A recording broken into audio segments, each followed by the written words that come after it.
Greetings and what up, though? It's your boy Jason Jamerson, and welcome to the Jason Jamerson podcast. As always, we got my man 100 Grand, my cousin Kev BJ. What's going on, Kev? What up, though, cuz? How you doing? I'm over here. I'm good, man. You said what? I'm over here smashing some chips. Man, I was looking for a snack to bring before I came down here. I ain't had nothing but banana, man. I'm not about to be sitting here eating a banana on camera. Why not? Man, it's not a good look. It's always taken the wrong way. Like grown man, I'd have to like break it off, and I ain't got no paper towel down here or nothing. So hey man, just be grown about it. I mean, I'm secure. You know, I just don't want I want other people to get uncomfortable. That's all that is. Okay. Yeah. So what's good with you, man? What's going on? I seen you had some home improvement projects over the weekend. Yeah, man. So this past weekend, my little brother John and my dad came through, pulled up on me to kind of help me out with some stuff around the crib. We initially started, we're going to kind of get my deck together or do a little bathroom remodel, but those both ended up being a bigger task than we anticipated. So the third option was to build a fence. And so we did that. It took about 9 hours on Saturday. So woke up at 6, got it going, got done around 2 something. And I'm tired. My back hurt, my hands hurt. I can't grip anything.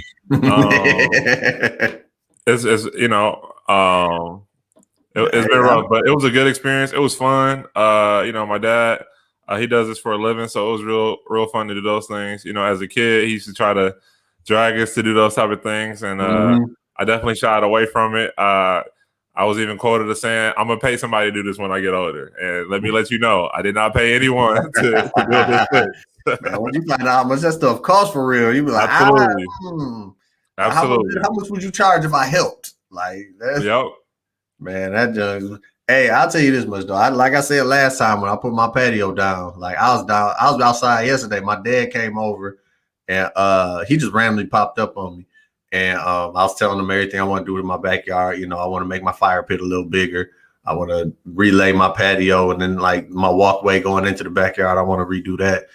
And I was like, yeah, but the only thing I'm going to do is make that fire pit bigger because that just requires me and a shovel. I said, every time I look at that patio talking about I'm about to redo that, and my back start hurting all over again. Absolutely. I said, I'm straight. Them patio bricks, they wasn't no joke. They wasn't no kind of joke. But yeah, man. Yeah. Good for you. Because I definitely found somebody who's going to do my patio all over again. And I will pay them top dollar. Yeah. Unless they watching this. If they're watching this, I'm going to pay you top dollar. If not, I'm going to pay whatever you charge. So, And then I'll also add, this weekend, Minnesota, amongst other places, opened back up outside officially. The CDC said, hey, if you got a vaccine, you don't have to wear a mask. I think restaurants reacted pretty positively to it. And so did people around who were, going out and wanted to feel comfortable going out and being safe in that way. So I'll definitely know from just kind of seeing things on social media from some of my friends around the world. But then also kind of within the city I'm living in right now, people were outside. So it's good to just get the vibes of a city and the feel again. I know we're still in the midst of a pandemic as well. So there's a balance and we need to be responsible. But, just the side of normalcy was a good vibe for sure. Yeah, Miami, people in Florida down there talking about like there was a mask mandate in the first place because it wasn't wearing their mask at all. No, man, they said we can wear our mask. We can take our mask off here if we fully vaccinated. My biggest question was, and I don't know if they clarified, are they just taking people's word for it when they say they vaccinated, or is it like you got to carry your card around on you, or what's the deal with that? I think it's the honor system. We are in a society, and so we're all citizens, and we're supposed to have a level of respect and honesty and truth to one another. And so it's the honor system. Now, we all know that everyone isn't following that honor code and system moving forward. And so I definitely think there should be, and hopefully there will be penalties for people who are egregiously going out there and acting recklessly with knowledge and knowing that they're acting recklessly as well. But that's just what it is. You can't police everything. Pardon me? Is that like the people in Florida? I mean, yeah, but Florida, I felt like they had a informal agreement that they weren't adhering to certain things. So, they're all good. Yeah, them in Atlanta, they was just like, yeah, nah. De facto. We drank water out of water hose as a kid. We lived life on the edge around here. Had all the lead and whatever was in that water. But, yeah. How was your weekend, bro? So here's the thing, man. It's something I realized that, and they told me this is a side effect of catching COVID. I have had foggy memory ever since I got out of the hospital. Okay. And I found out that's the thing. So like last week when I was like, yeah, man, I can't remember what I did. I don't remember what I did Saturday, but Friday I did it. Apparently that's a real thing. I have temporary amnesia or something like that.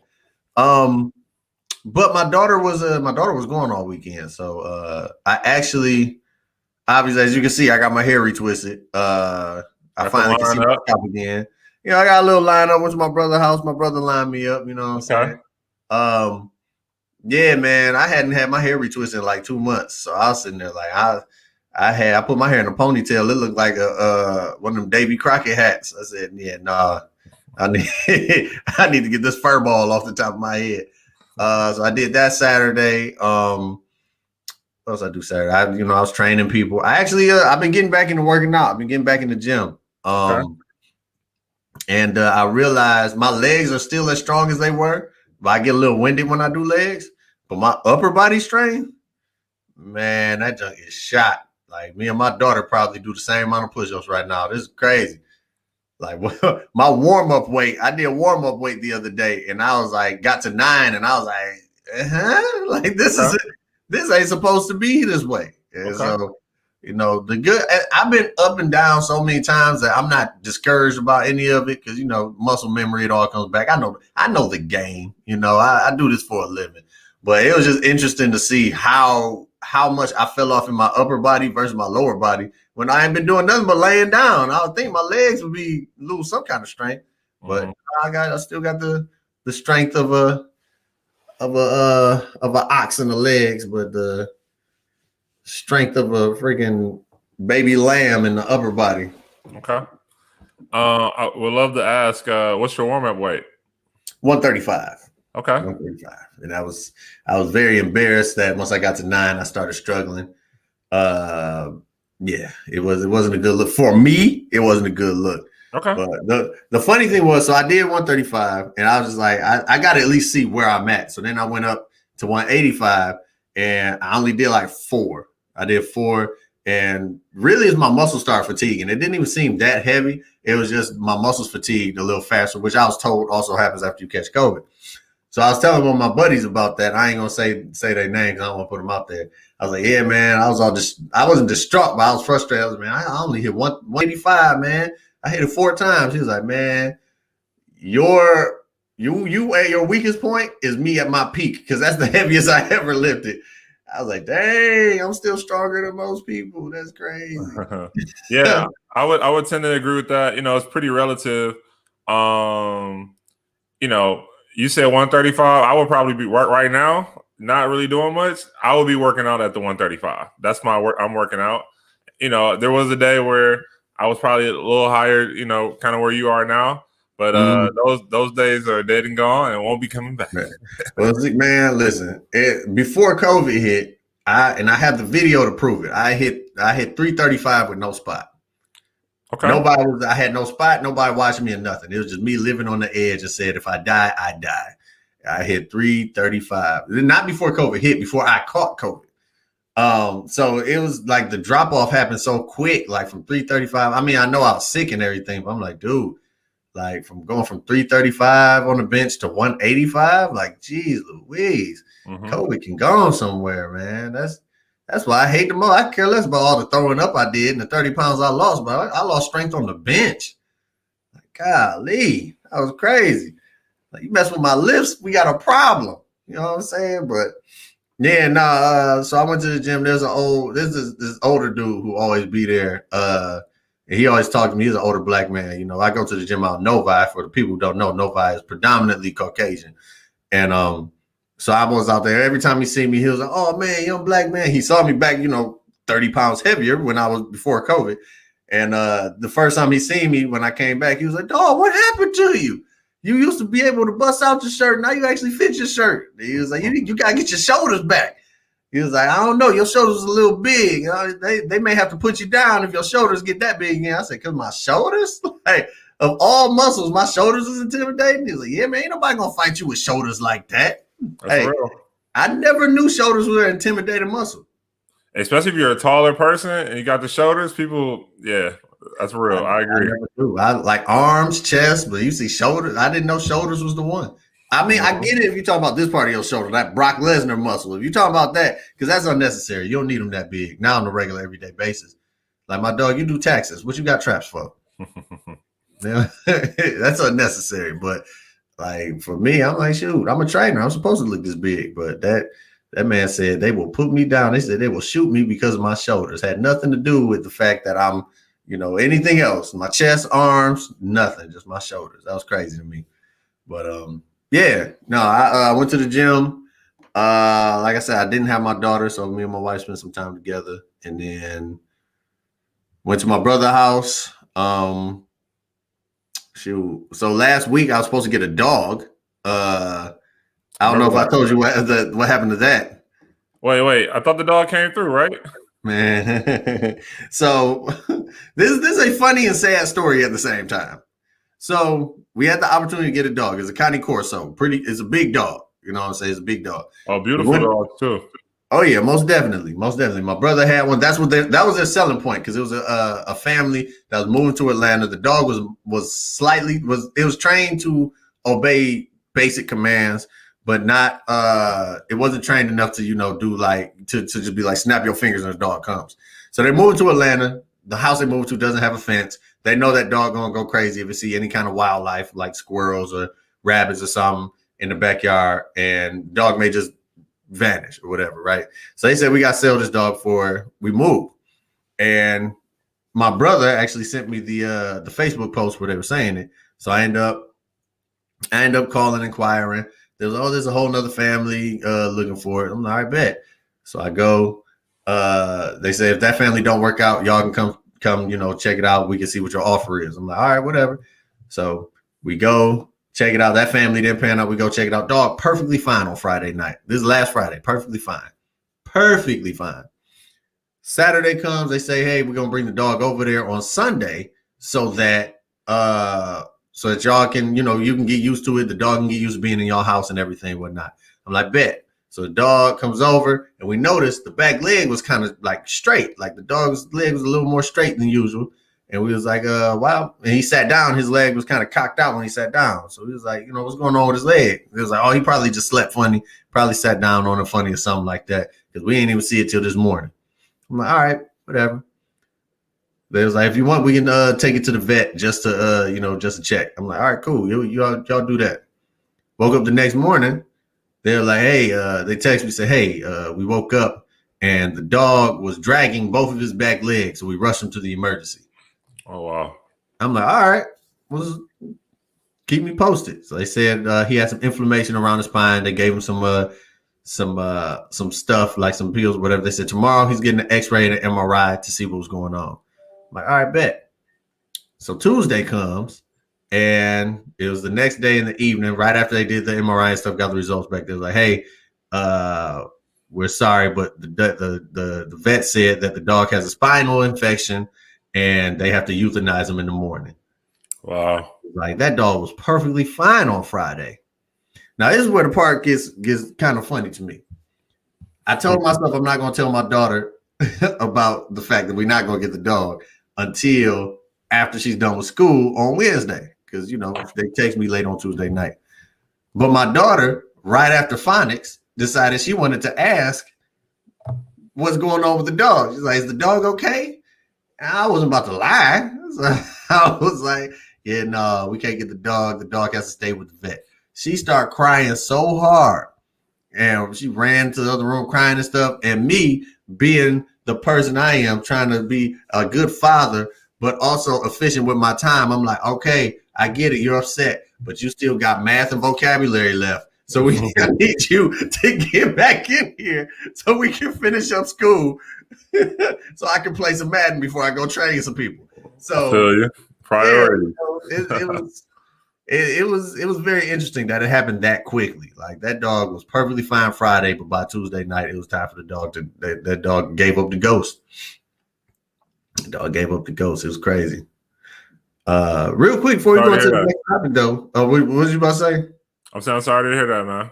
Yeah, man. Now we looking at other dogs, but I feel like that was just the ideal situation for us to get a dog, and that's the only reason I entertained it. Because I did say if I got another dog, it would either be a County Corso or a German Shepherd.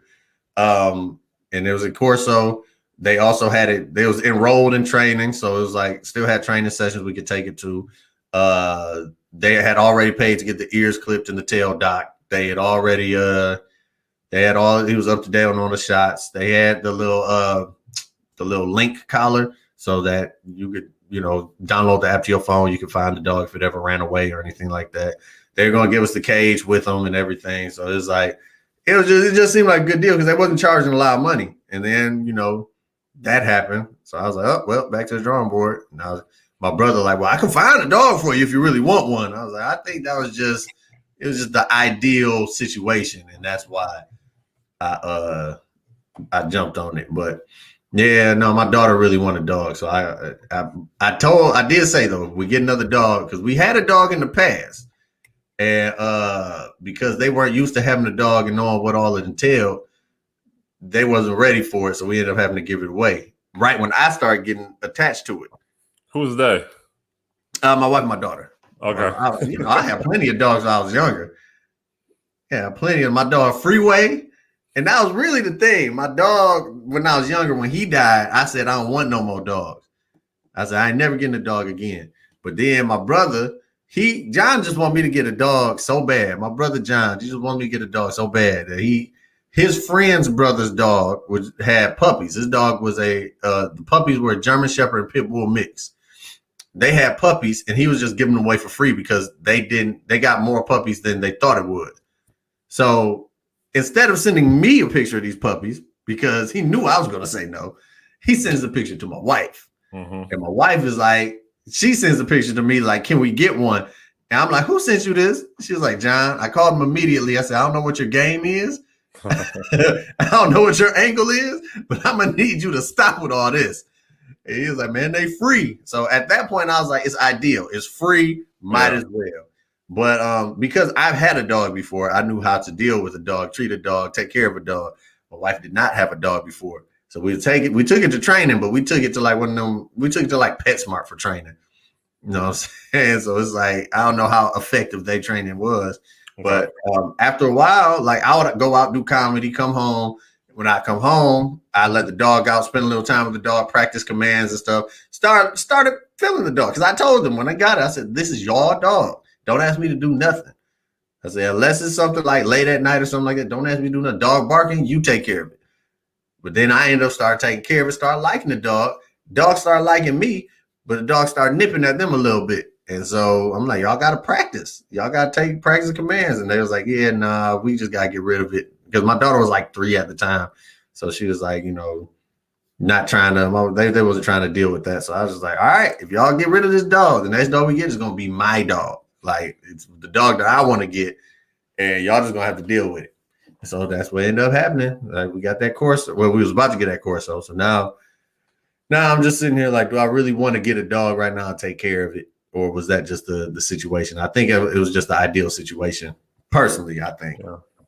Yeah, it's definitely a lifestyle change for sure. One of the reasons why I myself am not interested or looking for a dog, I'm too mobile. I bounce from city to city. I like to go places short term, kind of do my thing. So definitely not good for my lifestyle. And I want to be respectful to any other living being. You know what I'm saying? Right. I know that I wouldn't be. Right, right. I mean, they got little doggy hotels you can put them up in, but That's money. that Nah, start I'm cool. costing money. He said, "That's money." No, yeah, no, I feel you, man. I said that's why after we got rid of the dog, I said y'all can't get no more four-legged animals, and so my daughter ended up getting glowfish. Okay. She got three glowfish and an algae eater. I said that's yours. No more. No more four-legged pets. But Speaking of kids, I saw that a bill was signed for the maximum child tax credit for 2021. So I know you have a daughter, so you should be, and other parents should be expecting about $300 yeah, per child. 300. 300. Yeah, so look at my kid making me some money. So Yeah. Well, it depends on the age. So, eligible families will receive up to $300 per month for every child under the age of 6, and then if you have a child over the age of 6, it's about $250. And so this is temporary, only for a few months, but it's really a part of the COVID relief bill that went through in March. And so, and the goal is, at least what the administration is saying, is that really help families, help them out of poverty, really help them with the COVID impact financially, and to support kind of families within this time period. As I said earlier in the episode, we're still within a pandemic, and so there are still people struggling, needing a little bit of help. And then even if you're not there, having that emergency fund can really help sustain the economy. So just curious as to what your thoughts on that. Hopefully you counted those dollars coming through to the budget. I'm happy for you. Yes, sir. So what's funny is since this pandemic started, I've had more money than I've had in a long time. They're giving us money, but it's like we've been saving it too. It's a lot easier to save money when you ain't got no place to go. That's real. So right now it's like, y'all want to keep giving me money, I'm gonna take it. Like I ain't about to turn down no money. But my question is gonna be, because ain't no such thing as a free lunch. My question is, at what point and how are they gonna try to get this money back? Are they gonna raise taxes? Are they gonna, raise prices on other stuff? Like somehow, some way they're gonna get this money back. You know what I'm saying? It may be some years down the road, but it's gonna happen. Yeah, well, I think we'll definitely have some challenges with directly correlated to this. And, taxes go up each year as inflation does, so we'll always need a little bit more for that. In some cases, in some ways, but also I think the government should be situated financially to be able to support certain things like this to mitigate their risk. I'm sure they did some type of ROI analysis, and it's like cheaper to just give the money versus going through programming or not doing anything at all. So. The intended benefit of it, I hope it's like impactful and really getting to the people that need it the most. However, we definitely know of a lot of people taking advantage of it, particularly with like PPPs and other things, but unemployment, things like that. But for me, I'm really hopeful that the people who need it are getting what they need for sure. Yeah, definitely. I definitely needed all that extra stuff at the beginning because I was not training. I was unemployed basically until I started training people in like June at the football field. But before that, I had no income coming in on my behalf, and my wife was treating me as such. So she was like, "What we eating for dinner?" I'm like, "I don't know. What you cooking?" She's like, "What am I cooking?" Okay. Like, what am I cooking? I'm like, listen, I if you want me to, I can throw down. That's when I realized I'm actually I'm still a good cook. I forgot how good I can cook. That's how I found out. I thought my wife was supposed to be the breadwinner and take care of the home, and I realized very quickly that she can't. It's one or the other. I got to pick up some slack somewhere. That's real. Hey, it's a partnership and a teamwork. So yeah, man. Get in how you fit in. Yeah, man. Yeah. So real quick though, shout out to Tenacious Sims. She is a realtor and also one of my personal training clients. She made me this shirt. I don't know if y'all can move this up. Stand up for the crew. Stand up for the experience. Come on now. But hey, Hey. And what up, though? Greetings and what up, though? That's very fire. I like that. She showed up to her appointment today and had a bag of goodies for your boy. Okay. And I was like, yeah. She actually got me another one that says it's your boy. So okay. Shout out to her. She's a realtor in the Metro Detroit area. She's a very good one, dope one. But also just a good person. Also a good person. And those are the kind of people I like to surround myself with, especially people that I would like to train. Good people who have a good heart and ain't trying to just get in shape for a revenge body. Is that the motivation for most of your clients? That is for a lot of my clients. And maybe in another episode I'll explain my whole philosophy and mentality when it comes to personal training. But like I will say this much: it starts mentally.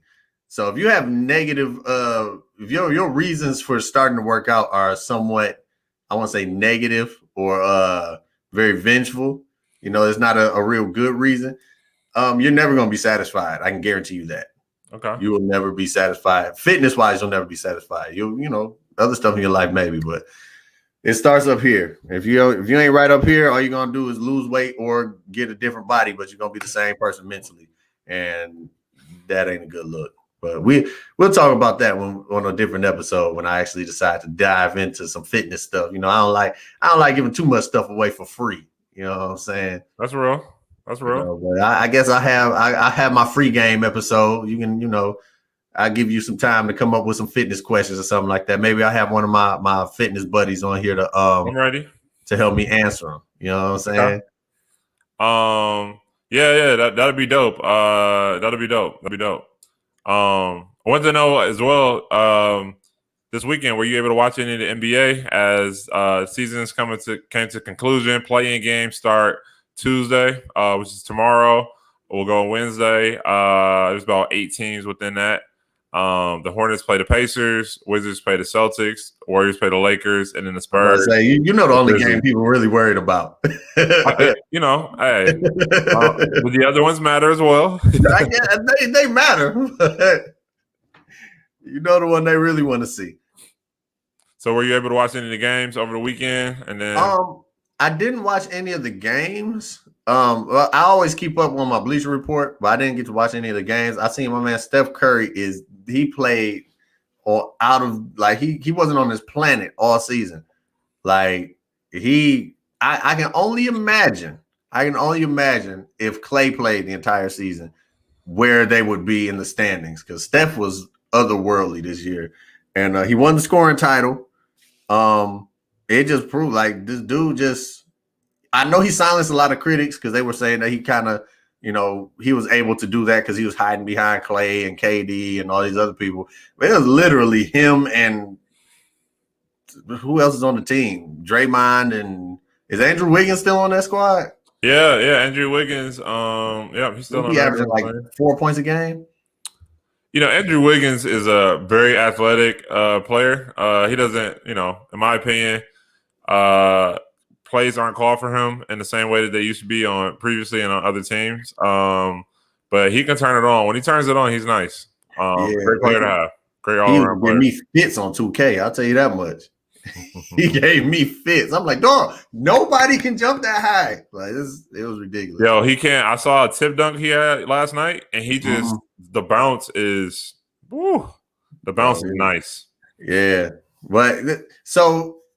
What I just realized in the play, a very unlikely scenario, but technically the two teams in the play-in tournament could potentially play again in an actual legit playoff series.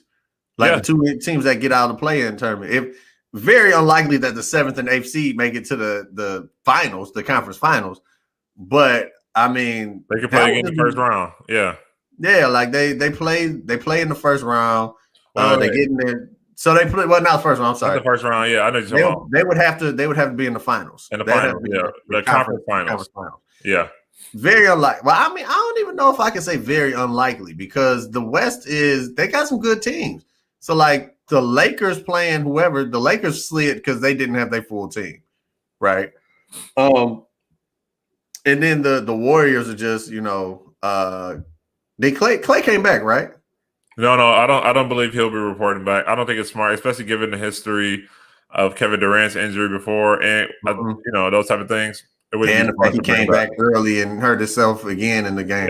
Yeah. But if Clay did come back, like for whatever reason he came back, that would set them up. That would set a whole monkey wrench in the Western Conference. Everything like them playing because if let's say they're the 8th seed, they play. Was it Utah who's number 1?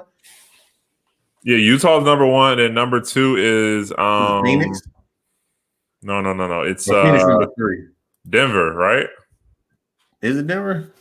I got you right now. Hold on. Let's see who's quicker. Utah, you're right. My bad. Phoenix, then Denver, then the Clips, Mavs. You're right. Yeah. So like, seeding wise, if they both teams came back at full strength, it would make for some very interesting basketball. And I completely forgot the Clippers were even over there because they have Paul George, and I have no faith in Paul George in the playoffs. He's going to disappear at some point, and when he does, Kawhi Leonard is going to leave. Or kick him off. They're going to find a way to get rid of Paul George, or Kawhi Leonard going to leave. We'll see. He about to be like, I did not come here for this. Yeah. The West is tough though, man. It's pretty tough. A lot more parity between that. East playing games, like I said again, were the Celtics, Wizards, and then Pacers and Hornets. And so that'll be interesting. What the heck happened to the Celtics? How did they end up in the play-in game?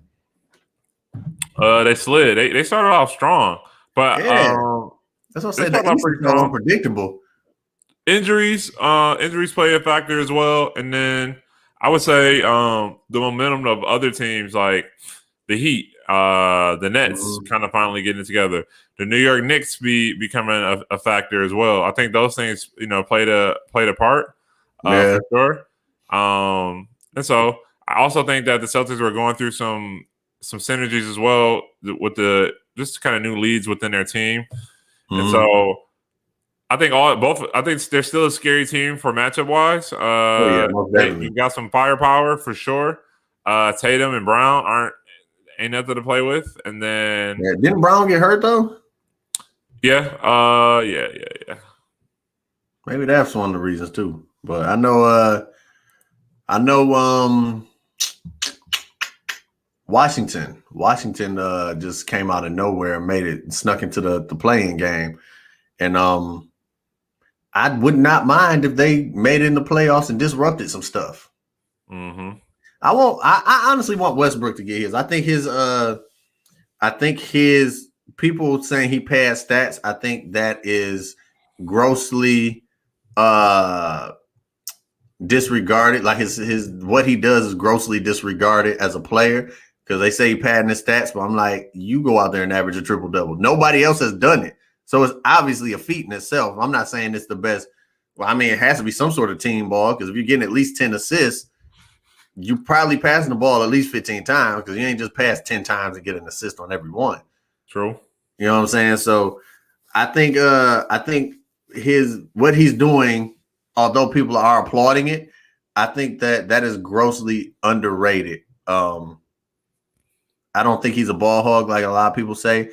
I think he is just he makes bad decisions down the stretch sometimes to take shots that he shouldn't take. But when you're the man on the team, that technically is the shot you are supposed to take. Mm-hmm. So I want him to get a ring. I want him to get one without any help. Like just because of what he does. I was always a fan of the person who can do it all. Like Jason Kidd is my favorite player of all time. Okay. So Jason Kidd can do it all himself. So he played better defense than Westbrook, but I most definitely am a fan of Westbrook. So I do want him to get his. I want him to get his. I also wouldn't mind if Brooklyn got it, but that's probably I like the only person from the West I would want to win. Kawhi used to be my favorite player, but he kind of just I don't know. He's real. People don't talk about him as they used to. Because when he was with Toronto, he was just like he was the man in Toronto. He was the reason they got there and whatnot. But then all of a sudden he goes to the Clippers, and this year I haven't heard a single person say his name. Well, there also may be the fact that he's playing in the shadow of the Los Angeles Lakers in a city like Los Angeles. So, and also, he's not a big personality either. So, part of that you have to really be availing yourself and be forward with kind of presenting yourself in that way. And that's not necessarily his personality. So I'm not necessarily surprised. I think in a market like Toronto, kind of the passive nature of his personality, for lack of a better term, really matches that, and he's still at the forefront, and they control that market to put him forward. Versus in LA, there's so many more marketable options, I would say, media wise. Yeah. Well, my official prediction for the NBA Finals. Here it is. Let's go. I don't think. Well, actually, no. I'm gonna wait. I'm gonna do my official prediction for the play-ins. Okay. The Lakers and Warriors are going to both be 7th and 8th seeds. I don't know in which order. I think the Warriors may mess around and beat the Lakers and be the 7th seed. Okay. The Lakers are going to be the 8th seed, and then on the East, Boston. If Boston does not make it into the playoffs, if they don't make it in the play, if they don't win the playing game, they're going to blow that team up. There's no reason why I don't want to say blow it up, but somebody big is leaving. But I want to say it's going to be Boston and Washington are going to be the other two teams in the East. Once the playoff for real is set, then I give my official finals prediction. So you said Washington and Boston and Warriors and Lakers, right? Yeah. So you're saying in both cases scenarios, those first matchups are going to see each other or could potentially see each other if they both got to the finals in that way. So, yeah. Okay. I'm gonna disagree with you. So I agree with you with the Warriors Lakers matchup. I don't know whoever's going to do it, but same scenario is going to work through, right? Right. I'm going to pick Washington and the Pacers. So we'll let that fall however it may, and go from there. I really want to pick the Hornets. I really, Ball. I got a Spartan on the team with Miles Bridges as well. Just the energy. It's joyous to watch them play. So I would love to see them go through. I just don't necessarily think it's going to happen. But if they do, I would love to see them play a 7-game and just kind of do their thing. So I'm hopeful for that. But if I was putting money on it, I wouldn't select them. Yeah.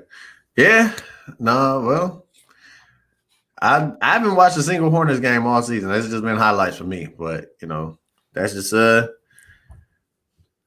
way it falls, I suppose. Yeah.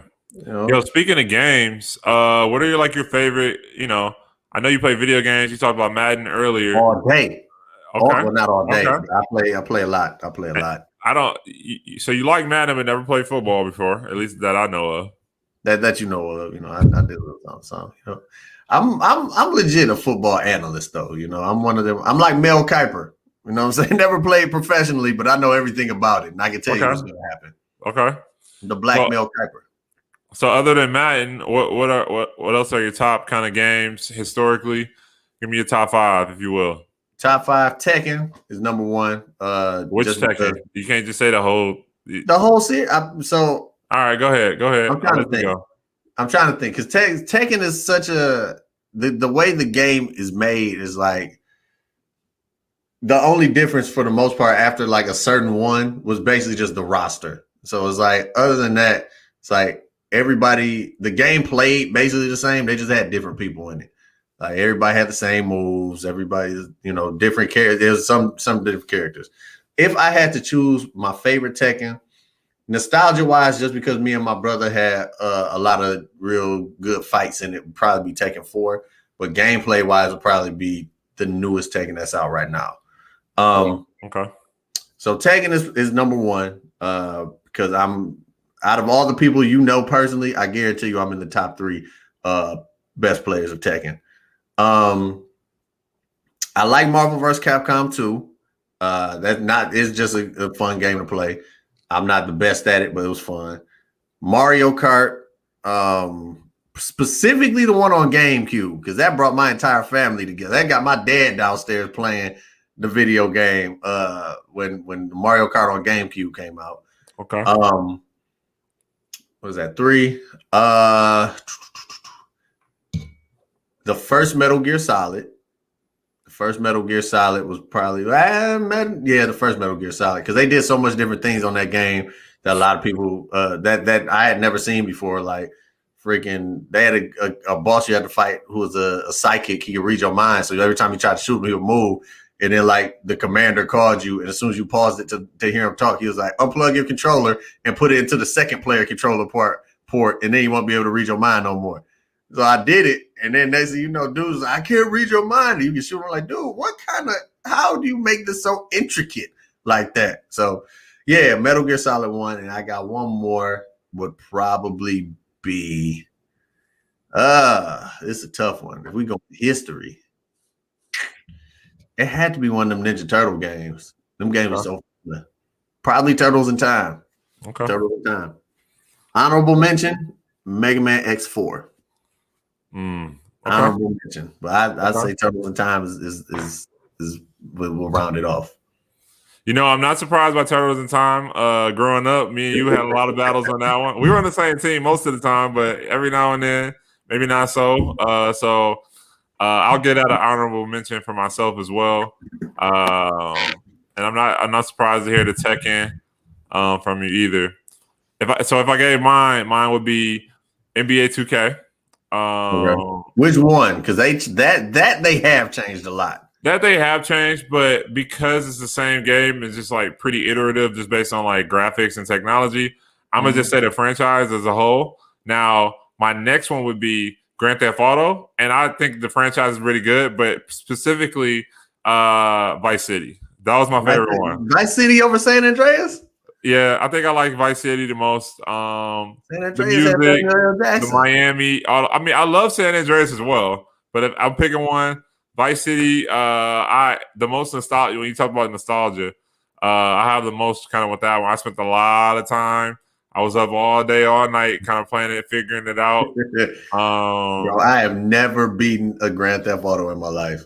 I get to a point. I get to one of the missions where I just be like, forget it. And then I just put in the password to get all the weapons and put the stars up to 5 and just like get in the army tank and just tear the police up. Yeah.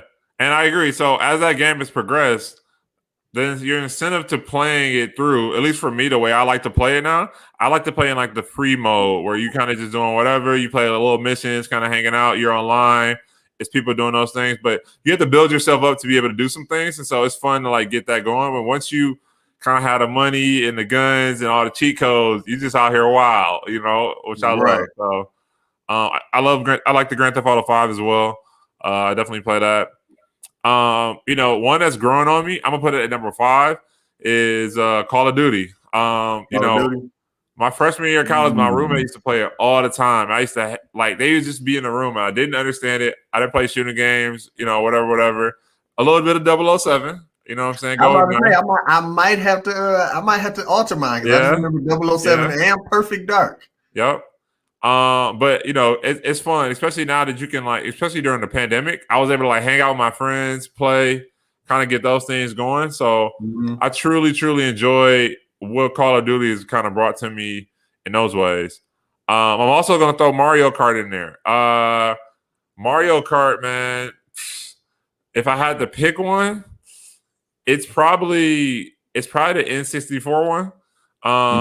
You said the GameCube one. It's probably the N64 one, but they're all the same. So for the most part, the GameCube was different. That's why I liked it, because that's the one where you could pick 2 people and you had 2 people on the cart at one time. You could swap them out. Yeah, use their little powers. Yep. Yeah. Shout out to my cousin Joy. She's like a Mario franchise head, and definitely had me playing those for sure. Yeah.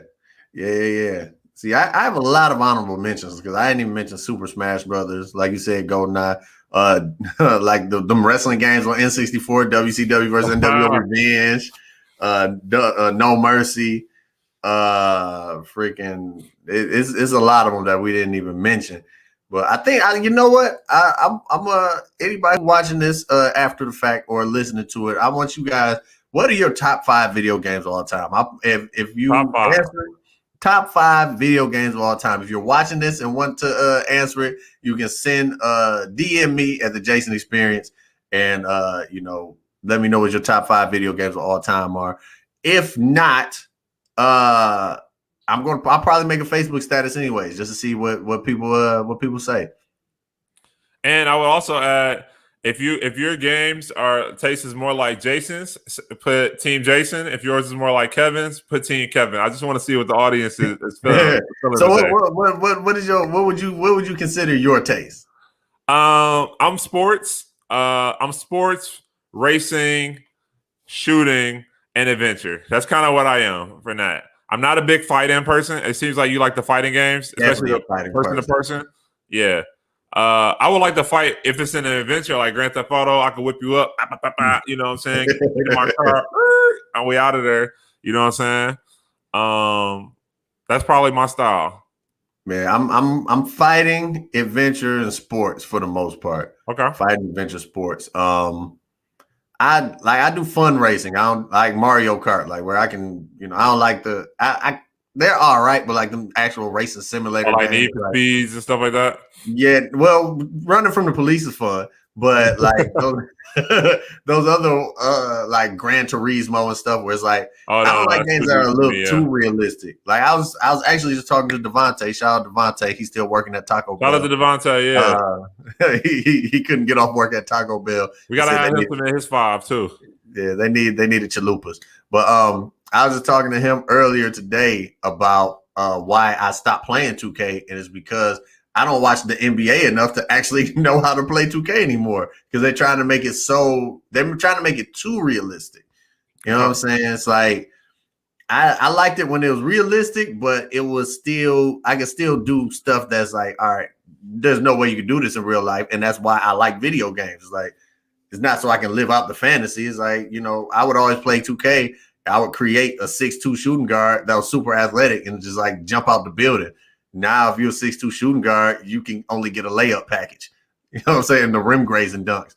I'm like, I'm trying to be a 6'2" Vince Carter. So, yeah, they started putting too many restrictions on like all the stuff you can do. They made it a little too realistic. And then they started making it where it's like, oh, you got to know how this person shoots because they use the people's real jump shots. I'm like, I don't watch them, so I don't know how he shoots. So and that's where, I mean, I suck at it, but I could play it if need be. But I am horrible at 2K at this point. But that's one thing I appreciate it about Madden, but at the same time they get a little too fake. But I like the fact that it's still like, it's not realistic. Like half of them plays in Madden ain't gonna happen. You know what I'm saying? But yeah. And so, speaking of video games, I saw that Mario or Nintendo is releasing the Mario Golf Super Rush next month. Yeah, and so I've never played Mario Golf for some reason before, but I'm kind of interested in doing so. And you'll have all your favorite characters on it. They kind of hit it, and then they're like racing to get it in the hole. So there's kind of like a little bit of a racing element to the game as well.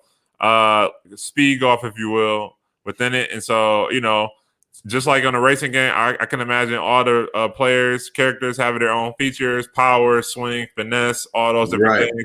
When I play Mario Kart, I normally get Toad, Peach, or Waluigi. Those are my go-tos. So I'll be interested to see who reigns supreme within that game.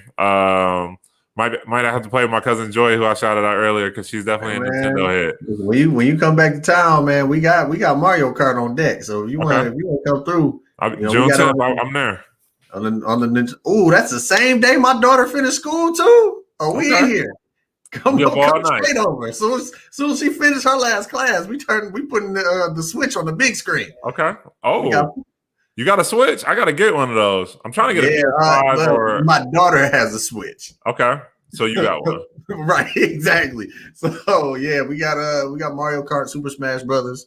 What else do we play? She got a Sonic racing game too. Okay. She has a Sonic racing game. She has an actual Sonic game, and then she has a bunch of like girl games like Bratz and LOL and stuff like that. But when we get down on Mario Kart, she actually can play Mario Kart pretty decent. She's pretty decent at Mario Kart, but Okay. yeah. So we'll we can get down with some Mario Kart. I usually I pick Donkey Kong, Metal Mario. I pick the heavier people because the heavy people they start off slow, but they got the best top speeds. Okay.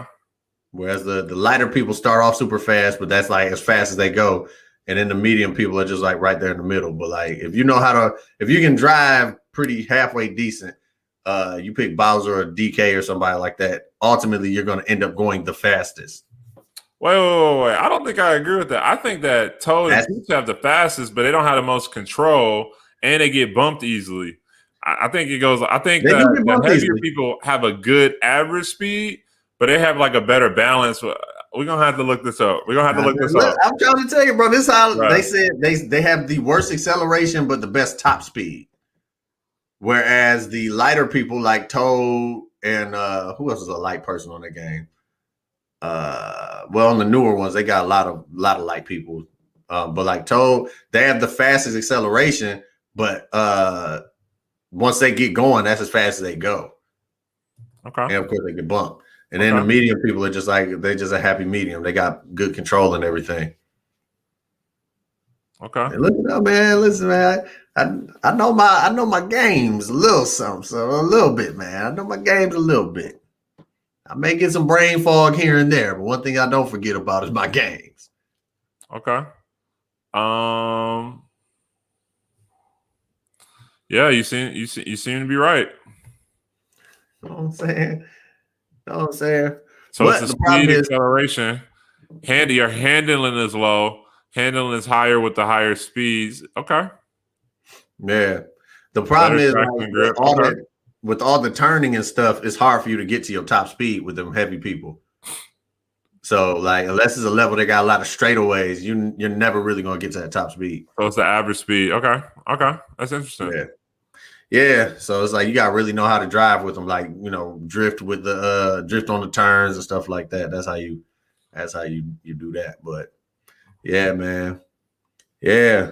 Well, it is. We've been on here for almost an hour now. I'm starving, so I'm about to go get me some food.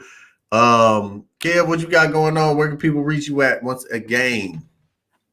Yeah, man. So on June 3rd, I will be hosting a back to school breakfast for people serving people. It's a homeless shelter in Minneapolis. We'd love for everyone to attend. Please sign up at peopleservingpeople.org. It's only 20 minutes. So if you have 20 minutes just to kind of share, listen to the kids, their stories, and potentially donate if you got it, we'd love for you all to be a part of that as well. It's on June 3rd, peopleservingpeople.org. You can find me on Instagram at Hercules Jackson and on Twitter at _KevB_. Dope.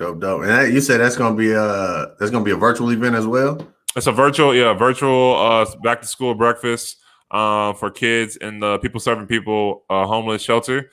So this is for kids experiencing homelessness. We've got a school for them.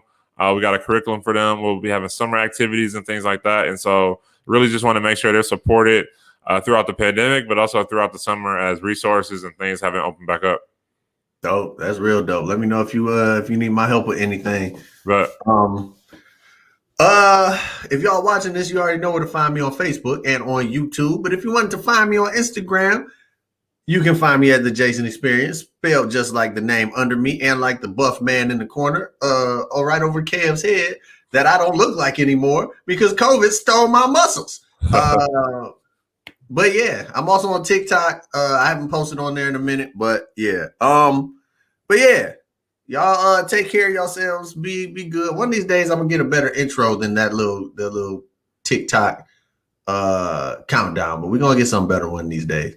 And if there's any topics y'all want to hear us talk about, or any people you want me to get on, because I got reach. I can get people on here as long as they're not that big of a celebrity. No offense to the people that I get on here that are celebrities. But yeah, if anybody y'all want us to talk about any topics you want, go ahead and DM me on Facebook or Instagram, however you watching this, or if on YouTube, just comment under and tell me what you want to hear, and we can make it happen. So until next week, I'm Jason Jamerson once again. It's my man Kev. Y'all take care of yourselves. Be safe. And even though you don't have to wear a mask, it might still be a good idea in a lot of cases. Peace.